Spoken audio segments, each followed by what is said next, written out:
This had to be a joke. Charles Benson scoffed, tossing my meticulously prepared proposal onto his gleaming walnut desk like it was junk mail. You want us to rebuild our entire platform around some flashy cloud fad? I stood motionless in the corner office of Benson Tech's Dallas headquarters, trying not to let the heat rising in my face betray how much I'd invested in this moment. Nearly a year of research, prototyping, and late nights, dismissed like a half-baked brainstorm on a whiteboard. It's not a fad, I said, opening my laptop and sliding it forward. Enterprise infrastructure is shifting, fast, if we don't evolve. Enough, Dana. He leaned back in his leather chair, radiating the kind of smug certainty only someone who hadn't updated their tech vocabulary since 2005 could manage. You're a solid developer, but this company was built on stability. Our clients don't want new, they want reliable. My name is Dana Quinn. I was 34, and I was watching my boss make the worst decision of his career, though he didn't know it yet. Google, SAP, NetSuite, they're already pivoting. I pressed on. Our clients are, too. Some have already reached out. What we need, he said, standing to end the meeting, is for you to focus on maintenance and stop chasing buzzwords. He crumpled my proposal and dropped it in the trash. This conversation never happened. Back at my desk, my hands hovered over the keyboard, not to touch legacy code, but to refine the prototype I'd been quietly building at home. Let me guess, said Lena Morales, sliding into the chair beside me. She was our UX lead and one of the few who saw the writing on the wall. He called it a trend? Worse, I sighed. A distraction. Lena leaned closer. The Becker account just took a meeting with Apex Cloud. It's starting. She was right. My idea wasn't dead. It was just shedding its skin, ready to emerge under my own name. I'd found the migration patterns during a routine audit, and it wasn't just Becker. 3 major clients were quietly shopping for cloud-native platforms. Maybe I should have waited, I muttered, tightened the model, built more proof. Or maybe, Lena said, eyes sharp, you should go somewhere your vision actually matters. The idea had already taken root. Recruiters from Horizon Cloud and SigmaCore had been pinging me, but I wasn't ready to let go of the belief that Benson Tech could still evolve. Then a notification popped up. Mandatory all-staff meeting 4 p.m. Charles never called meetings that late.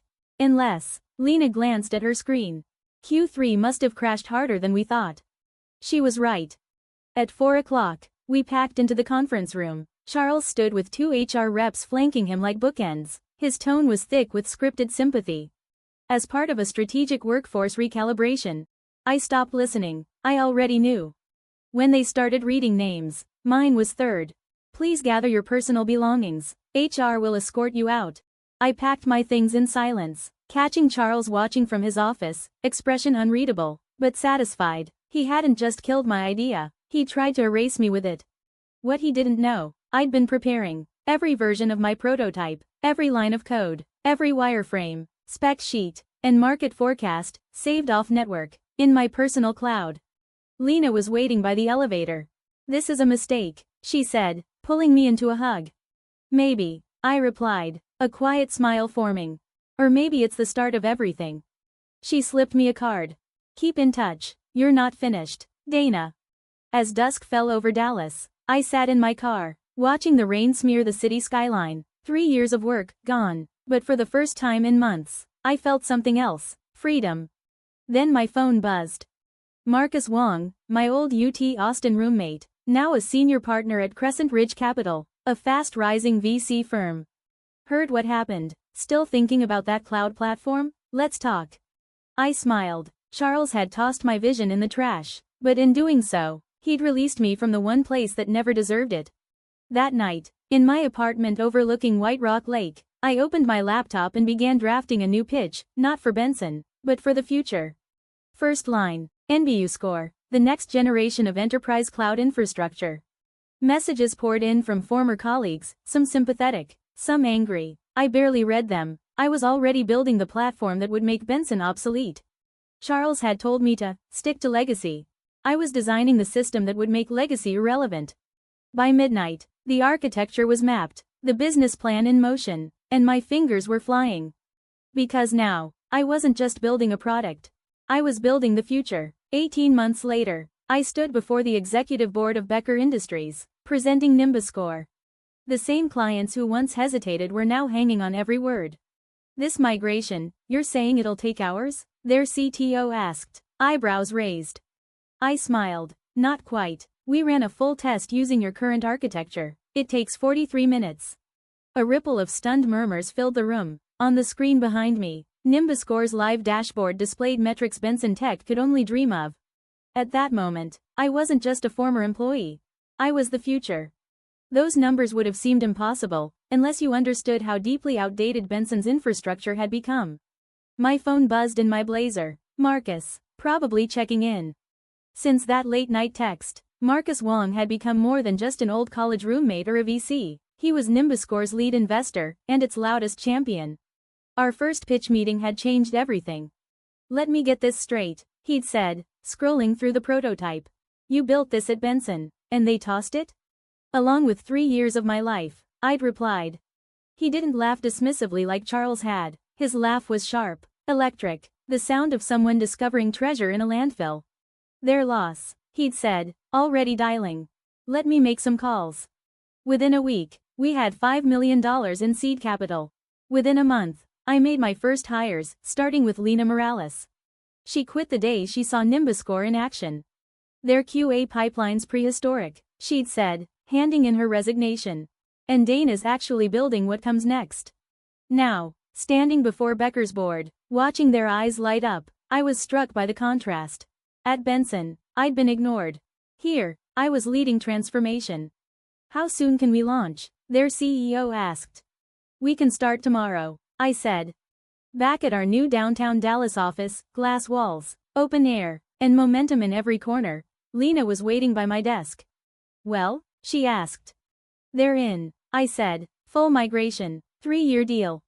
Applause broke out across the floor. Becker was our third major client, and Benson's biggest defector yet. Oh, Lena said, pulling up her screen. Guess who just posted a cloud architect listing? I leaned in. Benson. Bit late, I said. Especially since we already hired the top 3 in the region. Another buzz. Benson Tech stock down 40% after Q3 miss. Mina, one of our DevOps leads, snorted. Should we send Charles a thank you card? Maybe, I said, after 2 more client wins. Just then, our office manager appeared at the door. Dana, someone's here, says he's from Benson's board. Lena and I exchanged a glance. Send him in, I said. Edward Lang entered like a man out of place, his crisp gray suit stiff against our modern, sunlit office. He didn't sit. Ms. Quinn, he began, tone clipped. I'll be direct. The board has been following Nimbuscore's growth with concern. I raised an eyebrow. Concern, or regret? He cleared his throat. We believe there may be opportunities, collaboration, possibly a merger. I let the silence stretch, enjoying the symmetry. Does Charles know you're here?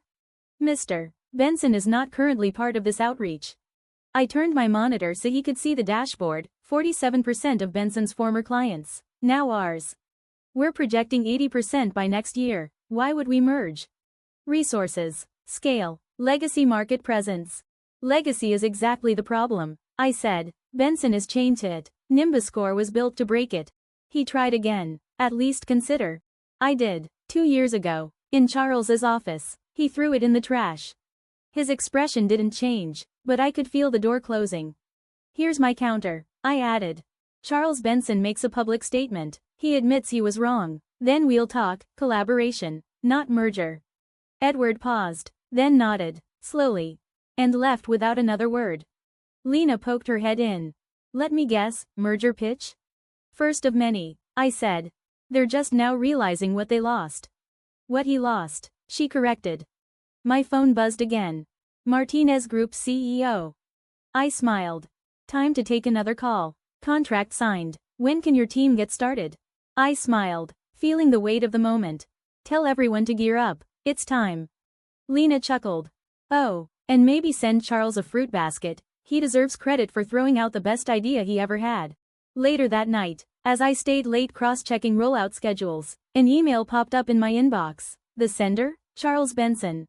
Dana. We need to talk. What would it take to end this? I began typing a reply, paused, deleted it, then rewrote. It was never about ending anything, Charles. It was about creating something better, something you were too scared to imagine. Thanks for the push though. Sometimes, the best ideas come from what you toss away. I hit send and dove back into my work. There were platforms to scale, teams to lead, and an industry begging for disruption. Charles had inadvertently taught me this. Rejection doesn't mean failure. It's just innovation's way of steering you forward. Exactly 2 years after Charles crumpled my proposal and tossed it in his wastebasket, I stood on stage at the Global Enterprise Tech Forum in San Francisco, ready to deliver the keynote. The irony wasn't lost on me. Benson hadn't even qualified to attend this summit. Now, I was here, representing the very vision he once dismissed. In the front row, Marcus smiled proudly. Beside him, Lena and our founding team beamed with pride. In the back, trying to fade into the shadows, sat Charles Benson, looking far less confident than in his prime. Ladies and gentlemen, I began, voice steady and clear. 2 years ago, I was told cloud integration was just a passing phase, that enterprise clients would never abandon legacy systems. Today, I'm here to prove that was dead wrong. The screens behind me lit up with numbers. 84% market share, 99% uptime, 71% average client savings, Nimbus score active in 27 countries. Innovation, I continued, isn't about building new tech for its own sake. It's about challenging outdated power structures with smarter solutions. From the back, I saw Charles shift uncomfortably. After the keynote, the room buzzed with energy. Investors, press, potential clients flocked to us. Nimbus score wasn't just a contender anymore, we were the gold standard. Those same buzzwords Charles once scoffed at were now the foundation of business school case studies on disruption. Miss Quinn, called a young reporter, notebook raised. Is it true Nimbus score's design was originally pitched to Benson? Before I could answer, a voice spoke from behind. Yes, it was, and I'm the one who threw it away. The crowd turned as Charles Benson stepped forward, older, thinner, and carrying more than just the weight of a failed company. Can we talk, privately? He asked quietly. I nodded and led him to a secluded corner behind the stage.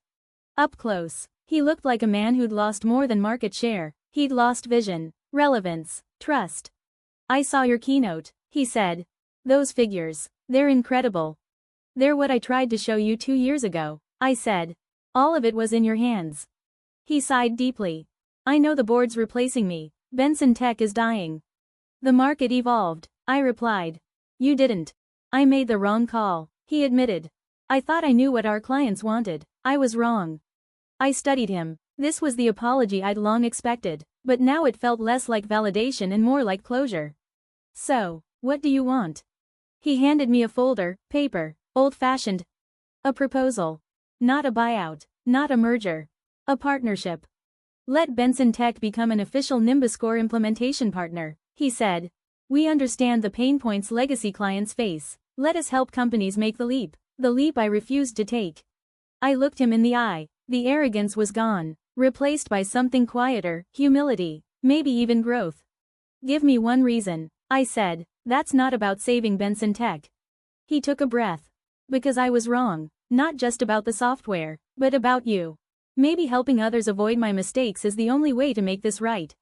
I pulled out my phone and sent a quick message to Lena. Remember that implementation partner program? It's time. Turning back to Charles, I said. I'll have our team review the proposal, but know this isn't about Benson Tech, it's about the clients who deserve better. He nodded. Thank you, Dana, just for considering it. Don't thank me yet, I warned. You'll start from scratch, no handouts, no favors. Earn every client's trust like we did. As Charles walked away, Lena appeared beside me, arms crossed. You're seriously considering this? Why not? I smiled. Sometimes the best revenge isn't crushing your competition, it's making them work for you. The following month passed in a whirlwind. We launched Nimbus Score's implementation partner program, quietly listing Benson Tech as our very first official partner. Most people missed the irony. Charles formally stepped down as CEO, taking a backseat role to lead Benson's new cloud migration team, now operating under our guidelines. The tech press couldn't get enough of the turnaround story. From industry titan to trusted partner, Benson Tech's unexpected reinvention. But the real change didn't make headlines. It happened in the quiet moments. One evening, I found Charles alone at a workbench in our DevOps area, carefully flipping through Nimbus Score's documentation. Your architecture, he said, looking up. It's brilliant. You had it all in front of you, I said gently. You just didn't believe. He nodded slowly.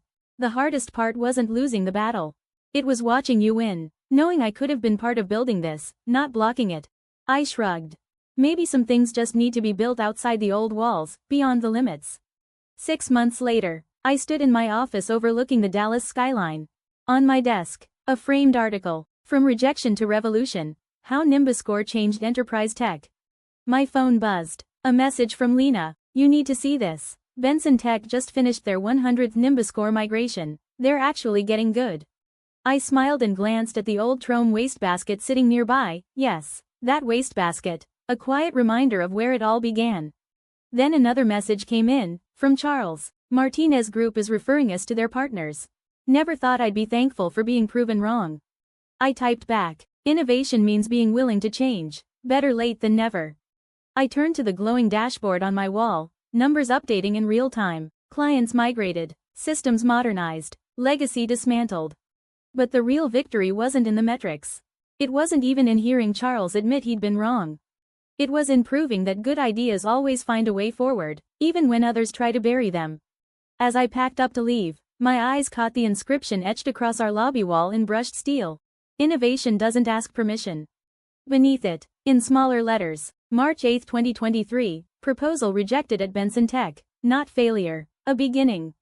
I'd learned that success isn't about revenge. It's about vision, resilience, the courage to build anyway. And sometimes, the very people who doubted you, they end up helping you lead the future. That's the true victory. If you've ever had your ideas dismissed or your voice overlooked, leave a comment below. You're not alone, and your future might be bolder than you ever imagined.